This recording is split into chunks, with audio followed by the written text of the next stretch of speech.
Hello, everyone. Welcome to the first podcast of Inside Fitness Radio. I'm here with Jorge Betancourt. George, I've known George for how long, George? How long? 20 years? Almost 20 years. 20 years. I want to start off this podcast because George was the very first guy that we had on the cover of Inside Fitness. And I thought it'd be appropriate to start off with that, how we met. We met back in Muscle Mag. I used to be advertising marketing guy at Muscle Mag, and George called me up, wanted to buy some advertising.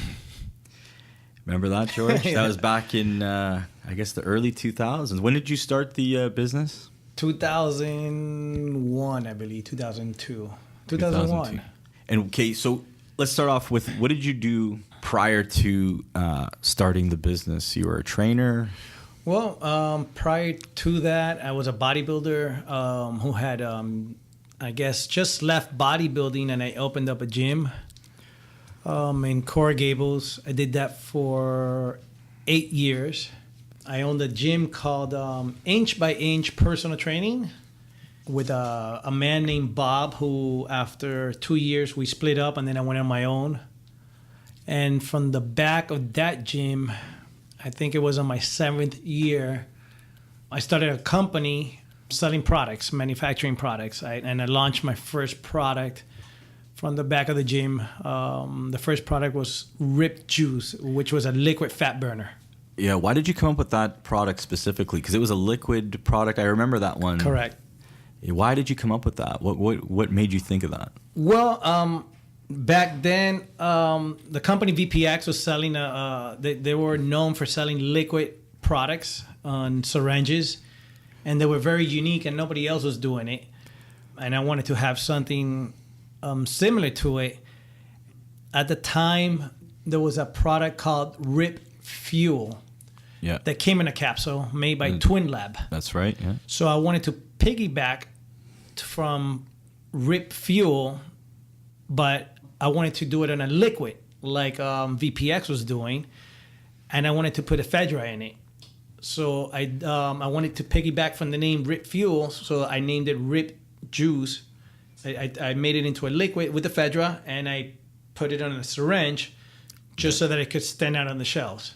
Yeah, and that worked for you. Was that a big seller? Was that got a lot of attention for you? Oh, immediately. It sold like hotcakes. It was extremely it the name? strong. Was the name something that people just gravitated? They want to try? Because it sounds Rip Juice. It was everything. It was the name. It was the formula.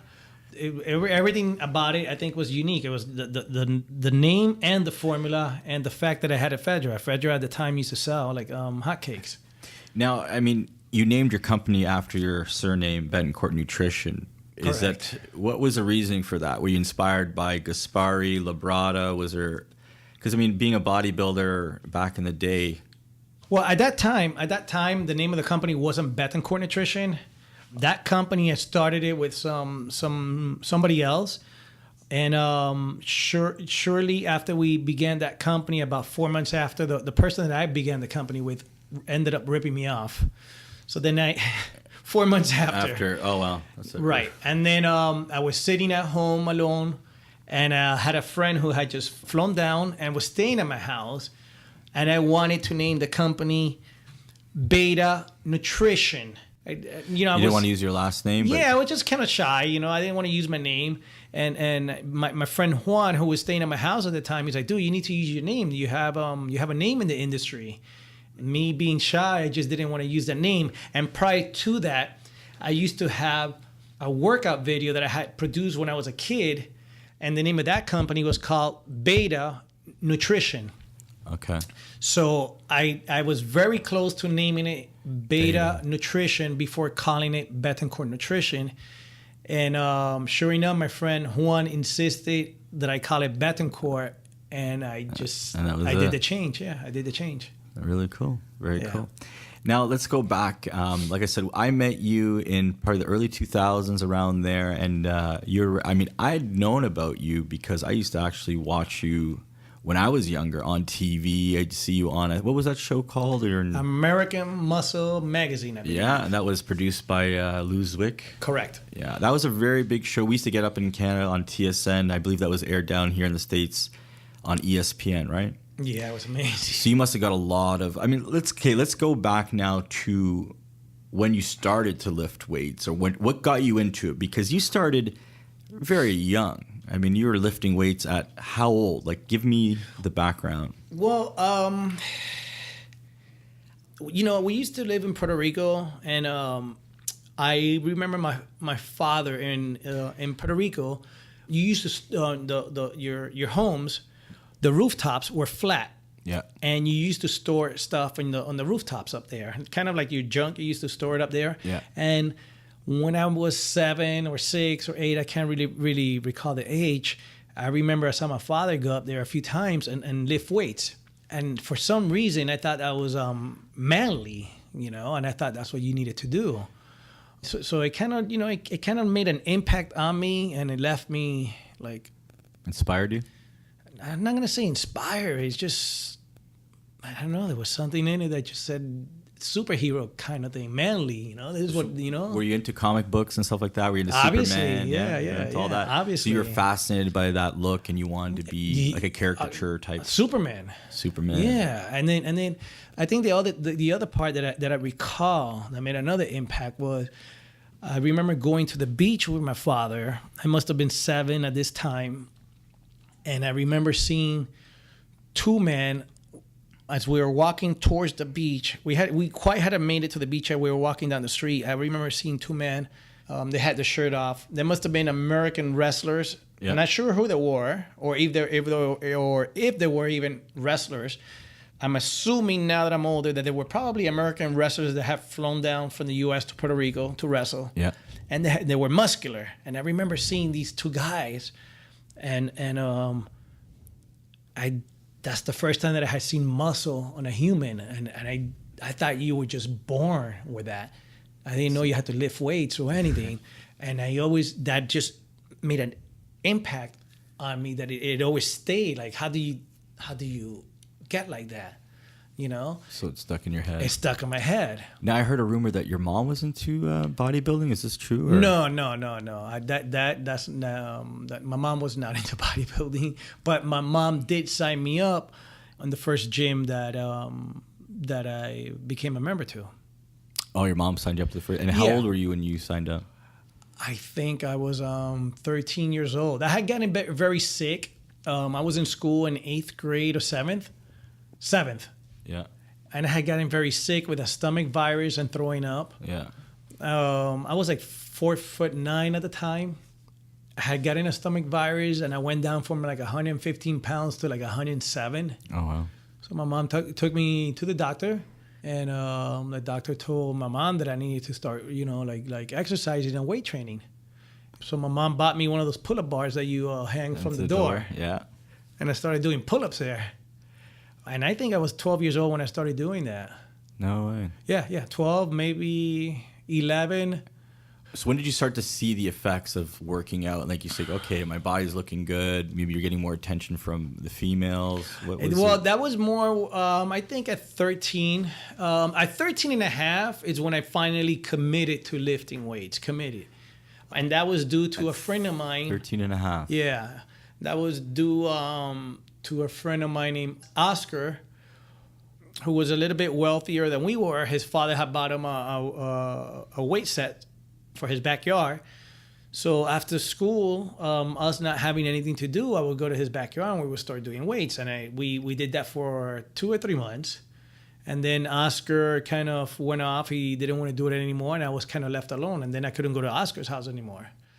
So then from there, I continued in my house doing push-ups and sit-ups. So you were starting to really work out, get into it. Now, what made you decide to get into competing? Like, what triggered you? Well, that wasn't until much later. Then from Oscar's backyard, I graduated into an early bird class in the 8th grade.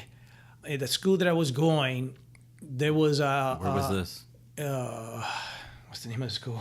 No, was this in... Rockaway. Okay. Yeah. In Miami. And there was the PE coach. He used to lift weights.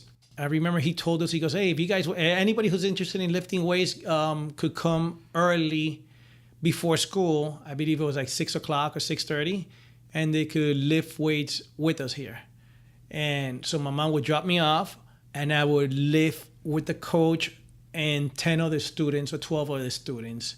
And I think we did like a bench press competition there. I must have been 13 and a half, 14.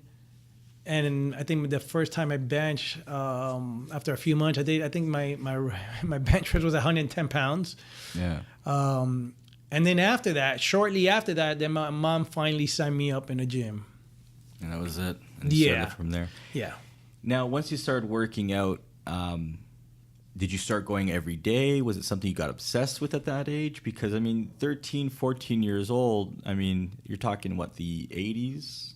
80s, yes, correct. In the 80s. A lot of kids were skateboarding back then, Oh, I did all of that too, lifting weights, though. you did all that Oh, stuff. yeah. You were, very active. I was always very active. But did your muscles respond? Is it something you saw and you're like, hey, you know what?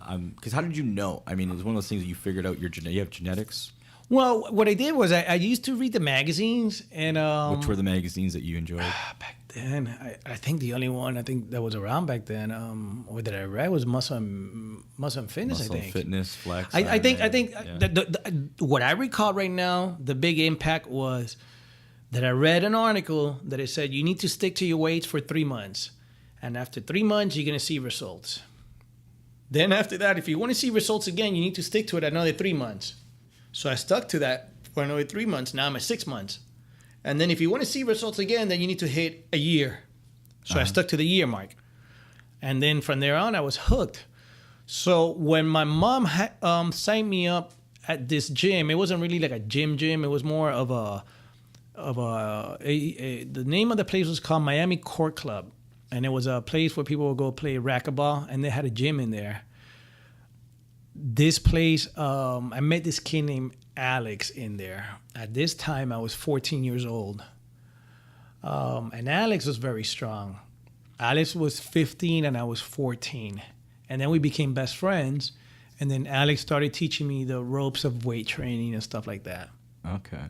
Now, something we talked about off the air, and it's something you kind of wanted to touch on. And I think it's really important that we can talk about this. Obviously, you're not condoning any drug use, but at that age, did this come up? Was this something that your friends or you would take some steroids? Was this something that would Well, that's how I learned about steroids, was through my best friend.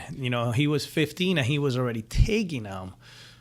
I didn't know what steroids were at the time. I had no clue. We got to remember what year this is. Back in 86, maybe 86. Steroids were legal at that time. So you saw your friend using them, and you see what he was doing with it? Well, I didn't see him using it, but he told you about it? Yeah, he told me that these things that you take that will make you stronger. And I was like, what the heck is this? Yeah. They're called steroids. I'm like, just like everybody else. You're like, steroids? Well, what is it? You're surprised. Yeah. So I remember exactly the day that I learned about it. I was 14 years old, and I was walking back from the youth fair, from the fairground. Yeah. And we were walking back home, and he was teaching me about it and telling me, what he would take. And I'm like, oh my God, that's how this guy got so strong. He was 15, I was 14. But then I learned that everybody in the gym was taking it. But back then, steroids were very hush-hush, quiet. It's not like... So even though it was kind of legal, people didn't really talk about it. It was, back then it was... everybody knows about them now, but back then it was private. Yeah. It was private. Although you could go into any locker room back then, and this is how crazy it was. You could go into any locker room, and you could look on the ceilings, the pop-up ceilings. What is that called? Ceiling tiles, yeah. Ceiling tiles, and you pop them up, and people would throw away their steroids in there. Yeah. So steroids were everywhere in the gyms. Really? Everywhere. Because would you have people coming up to you and offering you? Let's put this in perspective. You were 14, No, remember, 15, I'm a kid. People are not going to go and offer me steroids. So you had to be looking around a little bit and kind of digging for it? Well, you know what? Let me take that back. I did have the older guys teach me. Yeah. Now, do you look back and that's something that you regret doing at all? Or is this something that is just your life? And Do I regret doing steroids? At that age, I mean, listen, we know people use steroids. Obviously, that's not, Do I regret say- using steroids at that age? I don't think so, to be honest with you. I regret the attitude that came with it. Really? I was a very aggressive kid. It made you have like roid rages? No, I'm not going to call it roid rages, but... So you believe that exists, roid rage? Absolutely. You've seen it happen before? All my other friends. At that age, at that time, or as Oh, you got yeah, older? absolutely. Yeah, at that age. So you started to use anabolics and you started to feel the effects. And then how did that turn into other things? I mean, you got onto TV. I mean, there were certain things that did you go to? Well, when I started taking steroids, I think I was 14. My body just started changing, and then I started learning about them more. And at the time, it just happened to be that there was a pharmacy across the gym. Oh, wow. So we all used to work out, and once a week, everyone from the gym will go across to the pharmacy. So it was like a common thing. This wasn't like everyone was kind of doing this, so you kind of You could felt go that. to any pharmacy, and you could go buy steroids. You could go buy back then a bottle of Deca for $6 or $8. And if you wanted a syringe, the guy behind the desk will sell you a syringe. And if you want him to inject you, you will go back there and he will inject you. Wow. You'd actually do that. Yeah. Hey, where did you get the money for this? Like, where It was $6. It was your lunch cheap. money. It was your lunch money, yeah. You save your lunch money. Wow. It's But you wouldn't take a crazy. cycle back then. You would just take one shot a week, and that's it. That was enough. And that was all you did. Yeah, it's not like, I'm going to take Did you ever this, and that. Did it ever like feel to you that maybe it was cheating or anything like that, or did it feel just normal because everyone else was doing it? It felt not cheating, no, because everybody else was doing it. It just felt quiet, like you don't tell people about it, But then Did your family ask questions? Like your no, other my mom friends? found out after, and she was pissed. And how did that go? How did she find out? My brother told her. Your brother, he told your mom. And, My older brother told her. and then what did she do? Did she just screamed at you, told you not to do it, and then? Well, I was always very independent as a kid. I always did what I wanted to do. So my parents had no control over me. Yeah, no shit. Even at that age. Yeah, absolutely. They had no control over you. Yeah. How about your father? The same. He was just mad, but I it didn't stop. Like, okay, I'm going to stop doing this. You just figured, you know what, this is working for you, so you just kept going. I'm just trying to figure out. I mean, yeah, no, at that age- and I'm trying to figure it out too. I don't think my father cared as much as my mom. I think maybe you gotta remember, this is a time where steroids were probably a vitamin. People maybe would have thought that, right? Yeah. I mean, at that time in the late 80s, we had the WWE. There was a lot of controversy. Yeah, but that's Like, after. That was after? Yeah. That was after. Look, I started taking steroids right at the point before they became illegal. Yeah. Now, you have children, right? Correct. Now, what would you tell? You have 2 boys. How old are your kids? You want? No, we can talk about it. 15 and 9. Now, 15 and 9. So your oldest son's 15 years old. At that age, you were doing some crazy things. I can't even put into perspective, to be honest with you.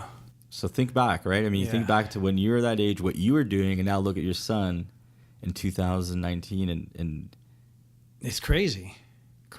So what if your son came up to you and said, "Dad, he sees your photos. He must see what you looked like back in the day," and does that come up? Is it something that my kid is so involved in school that his goal is so completely different than what mine was back then. I had at 14 years old, while everyone was studying, all my friends, if I didn't have gotten involved with bodybuilding at that point, I think I would have ended up going the wrong route because school wasn't for me. So thank God that I found bodybuilding, and it pace me on the right track, because bodybuilding I'm not gonna say saved my life, but it gave me a direction and a focus, and it gave me such a damn focus and direction that I literally blew by all my friends' goals. Yeah, I could see that. Yeah. You know, and thank God for bodybuilding, and thank God for the steroids. Yeah, well, I mean, at that time, obviously, that was something that you did in the past, and you know, obviously. Oh boy. I mean, now, what's your feelings on that, George? No, I wouldn't. I mean, let's be very clear on this. Because listen, it's something that you did. I mean, I appreciate you being honest about it, and I don't want anyone to think that you're condoning. Never. You know, No, this never. was at a time where, I mean, it wasn't illegal. But No. I would never. Listen. To this day, I never tell anyone to take steroids. To this day, and everyone that takes steroids just to look good, I think is the most ridiculous, dumbest thing in the world. The only reason to take steroids is if you're going to compete. Yeah. Do you think you have to take steroids if you're going to get on the stage? Absolutely. I mean, we all know it. Yeah, at all levels. Look, when I was competing as a teenager, all the famous bodybuilders that became famous during my time, all of them, you know them all. Mm-hmm. And they all tell you, I started taking steroids at 20 or 18. They're all lying. I was there with them. They all started taking steroids at 15, 14, 16. So you think a lot of these guys were starting just as young as you? Yeah, absolutely. Absolutely. If they started training at a younger age. Yeah. You know? Look, you guys, for example, you got somebody like Tom Platz. Tom Platz started training at 9. You think Tom Platz found out about steroids at 18 or at 12 or 13 or 14? He already started. You understand? You find out about these things. Well, yeah, we wouldn't Doesn't know. mean I you mean, we take wouldn't know them, exactly what Tom did, but yeah, for sure. I mean, it's one of those things that you could, it would cross your mind, or you would think that. Find out. I remember when I was younger, I used to read the magazines, and I liked Kevin Levrone, and I liked Flex Wheeler and all these guys. I looked up to them. I think, I mean, it sounds so stupid now because these kids have the internet and they have a lot more information at their hands. But were they doing steroids? Yeah, I probably thought they were. What they were doing, I had no idea. It wasn't something that you had access to, and I mean, to be honest, it was something that was scary. You know what I mean? And I could say now. And here's the thing too. I mean, we talk about the physical effects. Now we can talk a little bit about the mental effects. When I see someone who's taking steroids and they get big, so when you're 16, 17 and you're jacked up and you're looking good, what happens years down the road? You're a little bit older. You're not in the same condition. What happens to your brain? What happens to your mental? And do you see this? Did this happen to you? Did you feel? I always looked at steroids as a mean of taking them because the sport required it. If you're not going to compete, there's no need to take them. What was your ambition when you were competing? Did you want to be like Mr. Olympia? Was this like you had this vision in your head? I wanted to compete and become a pro, and I knew that I had the potential to become a top 3 in the world. Yeah. But once I got a little bit older and I found out the other drugs that you had to take, I just didn't want to go there. You just thought it was too dangerous for you? It wasn't that it was just too dangerous. I just didn't want to live my life like that. I was like, I don't want to live my life taking drugs. Yeah. It just wasn't for me. Now, okay, I mean, let's talk about who inspired you. What bodybuilders did you look up to when Lee you were Haney. younger? Lee Haney. You don't even need to go there. Lee Haney. You don't even need to finish that sentence. Lee Haney. And what was it about Lee Haney that got your attention? Oh man, it was everything, man. He was just the man. Everything. He was everything about him. He was a family man. He had, he raised a family while being Mr. Olympia. The perfect physique, well spoken. He was an ambassador for the sport, obviously. It's just everything. And to this day, the guy still, So you'd say Lee Haney is the best Mr. Olympia all time? All around, he's the best person. Yeah. Now, how about just physiques? Who would you say had one of the best physiques back then that you looked up to? Was it just Lee Haney, or was there anyone else that you? To me, back then it was Lee Haney. I used to like Lee Haney, Sean Ray. I used to like a lot. Francis Benfato. Tom Platz. No. Flex Wheeler. I don't know, but to me, still, Lee Haney was still always the man with that side chest. And the last spread and the front double bicep, to me, he was always the man. Until Ronnie Coleman came along. I wouldn't want to be Ronnie Coleman. It's just a little bit too big. So you started to see the sport get crazier and crazier? Like guys were getting bigger and bigger? Yeah, the sport got too big. That turned you off? Yeah, and again, I'm a short guy. How tall are you? 5'6".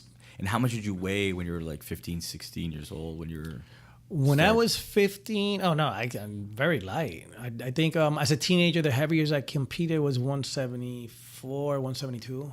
And what body part like really took off for you? Like, what did you feel? Chest, yeah. Chest and back. Really. My biggest body parts were chest and back. And you always, which is what Lee Haney had, that chest and the back, and that's what I wanted to have. And then he had the small waist, which is what I wanted to have.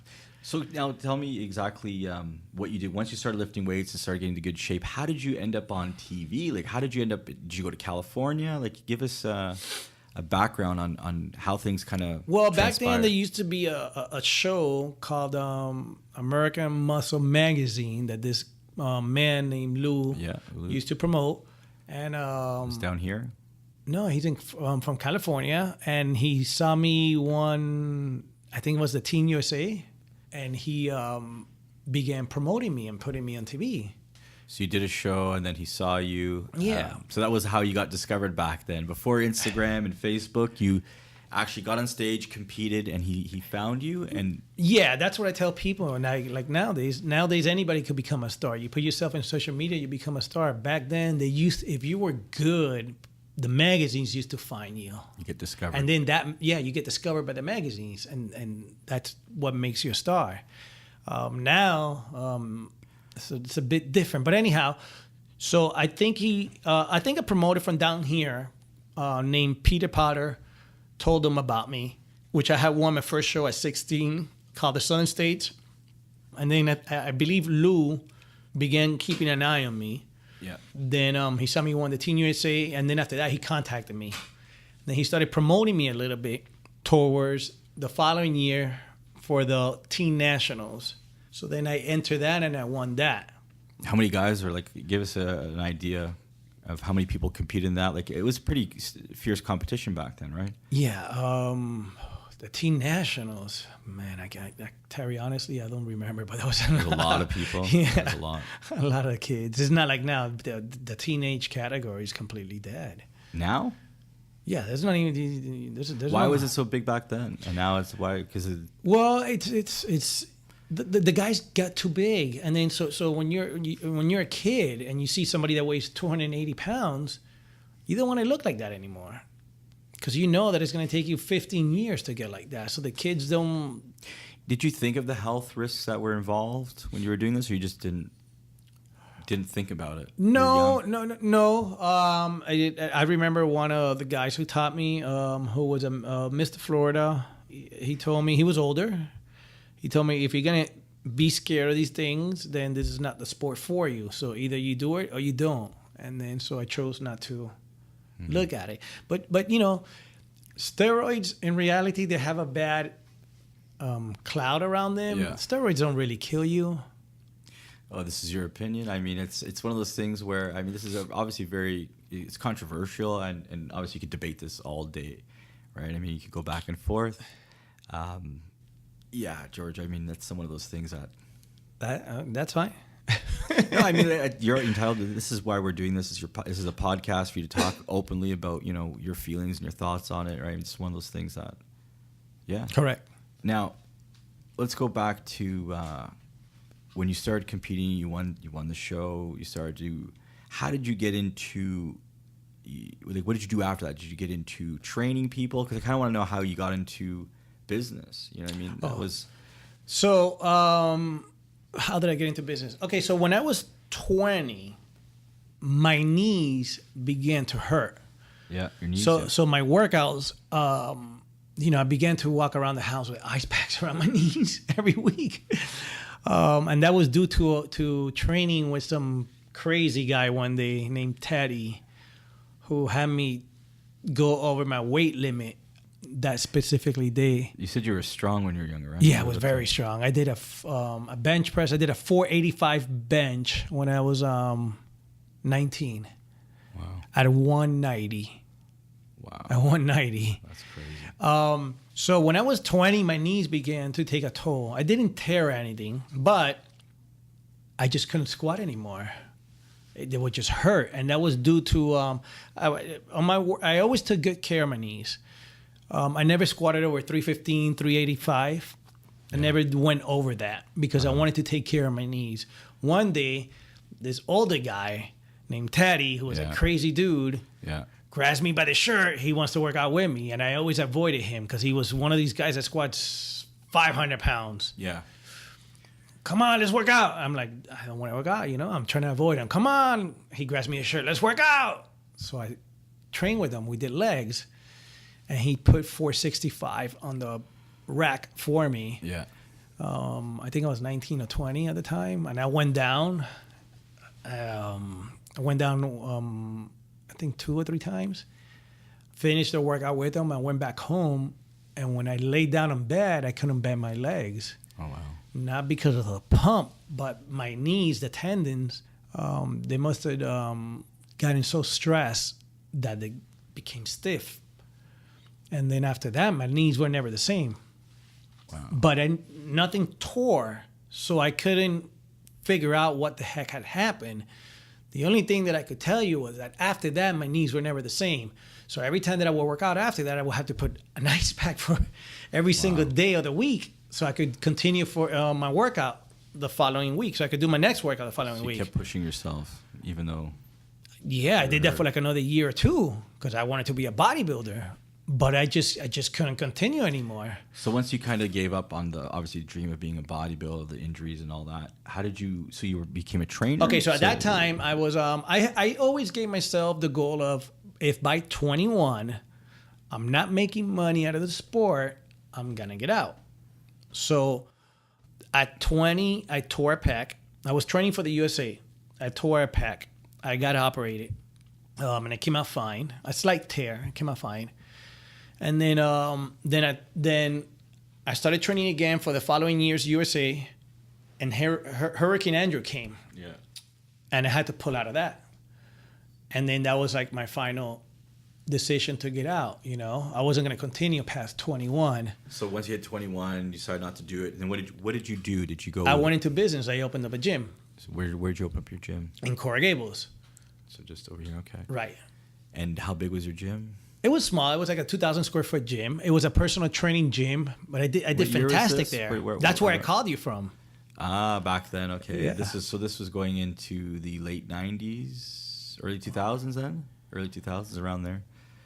I wouldn't even know Terry right now. I do remember when you calling me and saying, hey, I'm doing the supplement company, because I worked at that time at Muscle Mag, and you wanted to buy advertising. Yeah, but I think the first time I called you was to promote the Teen Wonder Boy video, no? I believe so, yeah, because I used to call you Teenage Wonder Boy. Right. I still do that was day. Before that. That was when I was like 18 years now. old. That was way before that. Wow, that is going that's going way back. Yeah, the black and white ad. Yeah, I remember that, yeah. I do remember, it's funny because there's images of you that are just burned in my head there. So I saw going, wow, this guy is amazing. Remember that ad? That was cool. But I also think back then, too, it's like we didn't have as many images. There's certain images from the magazines that were limited, right? I mean, there's so many images out there now. I still have that ad, actually, and I still have the video. Oh, man. So I think that's the first time I met you was through the Teen Wonder Boy. Yeah, no, now that you remind me, I remember that. And I do remember coming down to Florida and sitting down with you and your family and talking about the business. Because, I mean, so you started the training business. Before we get too far ahead of ourselves, you started the training business. Did you like the training business? Were you doing well with it? I hated it. Why did you hate the training business? This is interesting to me because I remember you telling me this, that you didn't like it. And I'm like, why? I mean, because I felt you must have been making a lot of money. People would. I was doing fantastic. I did fantastic, and business wise, I've always been very good saving money. Something that my brother taught me because I saw my father lose everything once, so that scared the pants out of me. But why did I hate it? I hated it because I felt I was a slave to all these rich people. I felt like I was training people, and then I felt like I was their slave, like... It wasn't rewarding to you, even though you're making good money and you're in Miami. No, I felt like there was more to me. Yeah, I'm Jorge Betancourt. I was supposed to be this bodybuilder. Now I'm a slave to these people. They pay me to pick up the weights for them. I tell them how to diet. They don't want to listen. I tell them how to train. They don't want to listen. So you were just defeated by that. So how long did you do that for? I did that for 8 years. 8 years. And I did well. But I just reached a point in my life where where I just couldn't take it anymore. After 8 years, I reached a tired point of where I couldn't make any more money. I had reached a plateau. I couldn't make any more money. I had like 6 trainers. We were doing not all year round, but I remember we got up to one time the most we did was like 50 something sessions a day, which is a lot. Wow. Yeah, I had $45 per session back then. That's a lot of money. That's a lot of money, yeah. So you were working long hours too? Oh, obviously. yeah, because you have to wake up at 5 to open up the gym at 6, and then your last session is at 8. You get home at 9. Did you train any famous people or anything like that? No, I didn't. I wasn't searching for that at the time. All I was searching for was business people, and I happened to open the gym in Coral Gables, which was a wealthy business area. And it just started the spur, like everything started to go from there. Yeah, and we paid off the gym in 3 months. 3 months? Holy smokes. 3 months. Opened up and you paid it all off. All the equipment, everything too? Everything, man. Wow, that's unreal. How many gyms were around back then too? I mean, that's another thing, right? There's gyms There was everywhere. only personal training gyms didn't exist back then. There was only one in Coral Gables before me. But you were at elite level. You'd accomplished quite a bit, so people had known about you, right? You were quite popular. Well, I don't know if it was my popularity that did it. I just think we opened up in Right area. in the right area. Yeah, and the rent was only $1,200. So all it took was one membership. And that was it. And that was it. So when I first started with my partner, because I had a partnership for maybe a year before we split up, I told my partner, I go, dude, if we can't sign up one member a month, we suck. So that was the goal, one member per month. Yeah. Pretty, set the bar pretty low. And so 3 months, we paid off everything. Now, I was asked you about if you train any celebrities and all that. Now, you had mentioned earlier that you had went to Gold's Gym and you ran into someone you used to work out with. Yeah. The Rock, yeah. So you used to train with The Rock before he was famous back where at Gold's, or where did you meet him first? The Rock used to train at Porky's Gym, which is a gym that I used to train at, and I believe The Rock Down used to, here? yeah, 102nd Avenue and Miller. So you saw The Rock yeah, there, but he didn't Dwayne? train there a lot. He trained there a few times. I think it was right after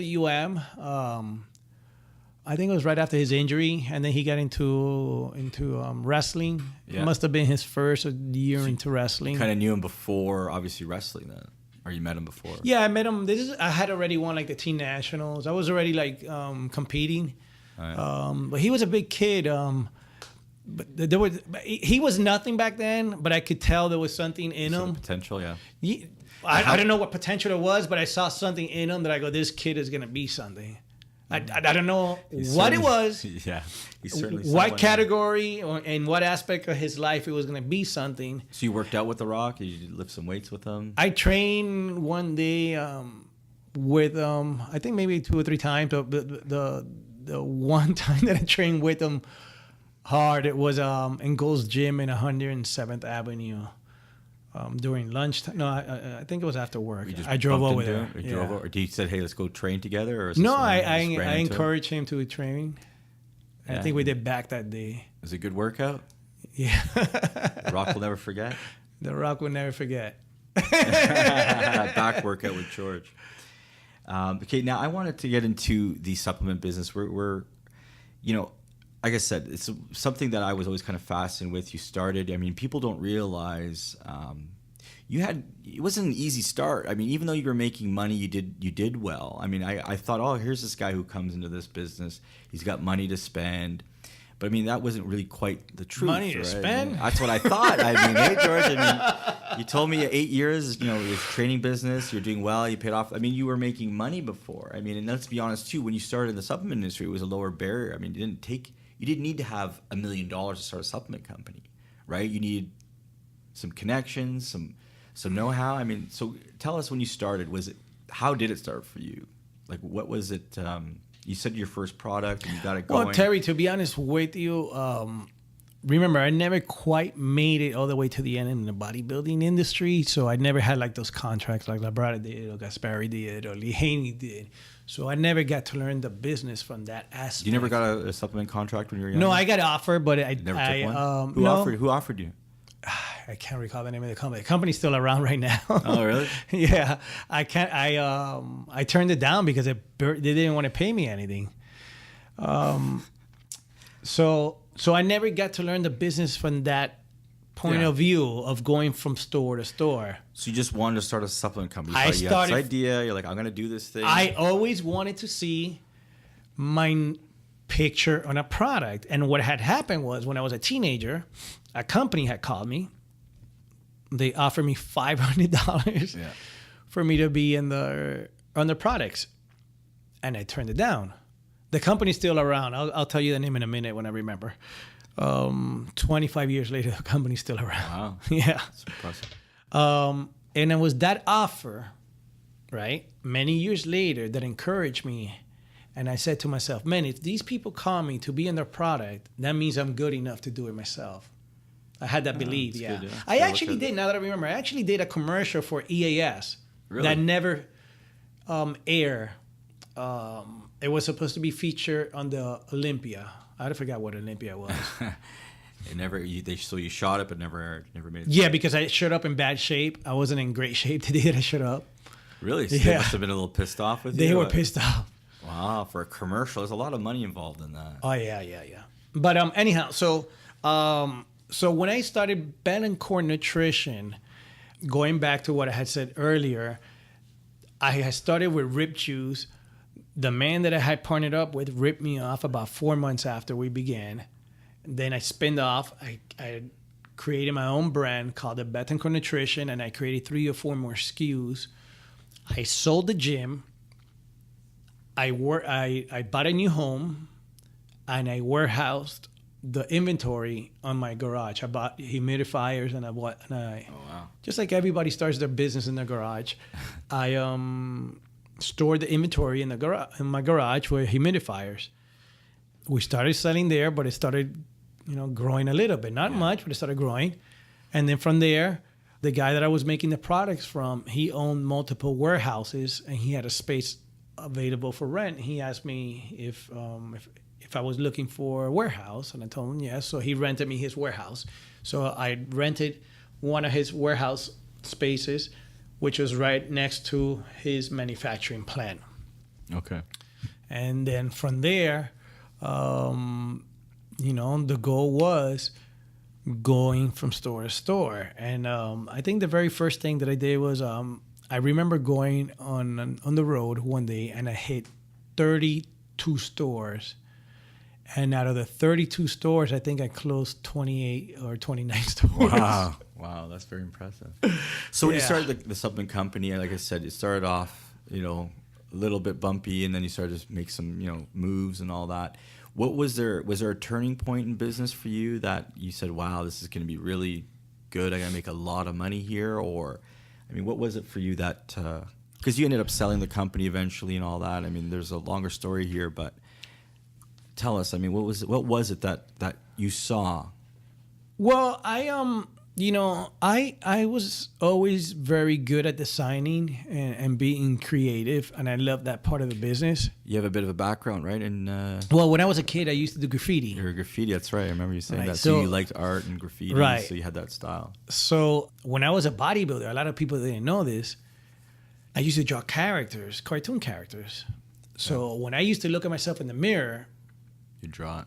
I would look at myself as a character, which a lot of people didn't do this. Yeah. So I had that advantage, and because I knew how to draw, then being blessed with the genetics that I had, I was able to look at myself in the mirror and say, okay, I need to work here a little bit more, make the waist smaller, make the quads bigger to make myself look better, and that helped me immensely for competing. Yeah. So. Go ahead. The creativity helped you when you're doing your business. Is this absolutely? Because when you create a brand, when you create a brand, you got to create something that's cool and unique. I learned this along the way, which was when BSN. Remember BSN, the brand?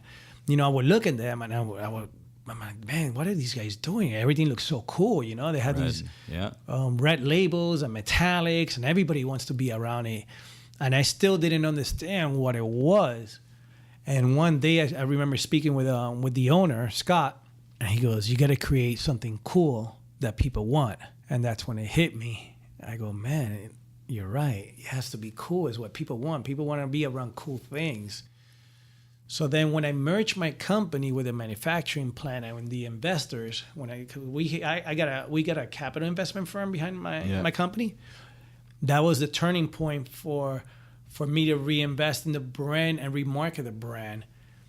Yes. I had this thing in my head. I go, okay, I got to make this thing look cool. How do I make this thing look cool? Mm-hmm. You know, well, BSN took all the cool already, so I got to make my own cool. So you did your own version. So I changed, So I wanted to create something tough because the industry was going tough at the time. More edge, more raw. Yeah, so I wanted to have a mascot as a logo. And one day I'm driving on the expressway and I saw an insurance company that had a bull as a logo. Yeah. So I chose a bull as a logo. And what's, strong. Yeah, it's strong. It's testosterone. It's aggressiveness. Then I wanted to have black bottles for being tough and more edge, edge. And then the metallic on the label came from like a race car. The red came from aggressiveness. So I put all of that because Scott James explained all of that to me.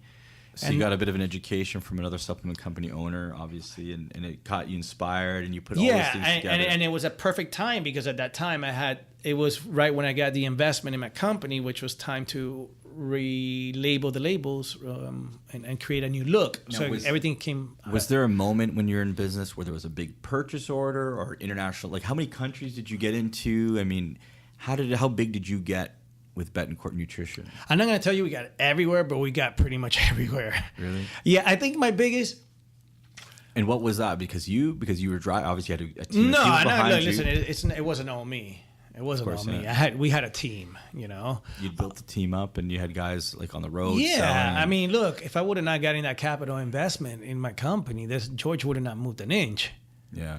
And I had great people behind me. Honestly, I was a pain because it was my company. Yeah. I was a pain in the. You put yourself in a good position to succeed. Obviously, you had good people around you, right? I mean, dude, I had amazing people around me. Now, my biggest pride and joy, it was. I guess my biggest pride and joy, but the worst experience was getting into GNC. It was a big deal, but it was a difficult one. And you laugh because it's the truth. But the biggest account that we got into was the military. That was amazing. That was a big one because everyone obviously there's lots of. It's bigger than GNC. It's the biggest account in the world. Wow. The military. We got into the military. How long did it take? How many years were you in business before that happened? I don't know, 3. So you made that happen. Because remember, look, you could get into a lot of these accounts, but if you don't have the manufacturing to be able to fulfill these accounts, then you can't get in. So if you're a small business, right, you could get a meeting with GNC, but GNC, forget GNC. You could get a meeting with, let's say, Vitamin Shop or the military, and they'll look at you and they'll go, okay, can you fulfill this order? And you're going to be like, no, you can't get in. Once you have a manufacturing plan behind you, like we did, they'll place any order because you could fulfill it. And that's the trick. You got to be able to fulfill. Yeah. George, can you fill in a $500,000 order? Yes. $1 million order? Yes. If you have the plan behind you, you can fulfill it. So if you're a small guy, you just can't do it. So you parlayed yourself into a position where you're able to do this, right? I mean, you started off small. Correct. And you made the right moves. Now, what advice would you give someone who wanted to start a supplement company now, or someone who is a young George? What would you tell them? What would I tell them? I think right now, the industry's changed. I've been out of it for 4 years. The industry has changed. Is not what. Regardless of the industry changing, what would you tell someone? If I said, "Hey, George, I want to start a supplement business," what advice would you give someone? I would say start through this whole social media thing. I would not start through distribution like we did. So just sell direct, you mean? Like have a product and then sell to people online? Yeah, absolutely. 110%. Start so with backwards. all your years of experience and doing this and working with big retailers, always distributors, now... Start backwards. Yeah, start through online, social media. And Yeah, and I would not start through distribution. A lot of the retail has changed too. A lot of the retailers don't pay you up front anymore. Yeah. Even Vitamin Shop now, I believe Vitamin Shop takes the product in, and then if it sells, they pay you. when did you sell your company? How long ago was that? 4 years ago. 4 years ago. And what have you been doing since you sold the company? Well, I had a 3-year non-compete, so I couldn't work for 3 years. Yeah. And I reinvested my money into real estate. Yeah. So I've been doing that, saving and protecting my money. And what's next for you? What's next for me? Well, as of last week, I got a small little office. Might consider starting another brand on a small scale. Ah, supplements. Do you have any good ideas or anything you are just working on right now, or what? I'm working on something. We'll stay posted. Stay tuned. Stay Stay tuned for some ideas. Do we get the exclusive on this or what? Yes. Maybe. Yes. Maybe. Well, you gave me some exclusives today. George, I want to say I really appreciate you taking the time to sit down with me and talk about some real things. I know there's a lot more. We could probably sit here for about 10 hours and talk about stuff, but I do appreciate you taking the time, and thank you. Thank you very much, Terry. Our first cover guy, Jorge Betancourt. Look him up. Are you online with Instagram, Facebook? What do you have? Where can people see you? Where can people see me? Facebook? Right. Facebook and Facebook. What's your Instagram handle? Actually, to be honest with you, Terry, I don't even do Instagram. Facebook? Facebook. Just Jorge Betancourt. Just Google you. Yes. All right, George. Thank you very much.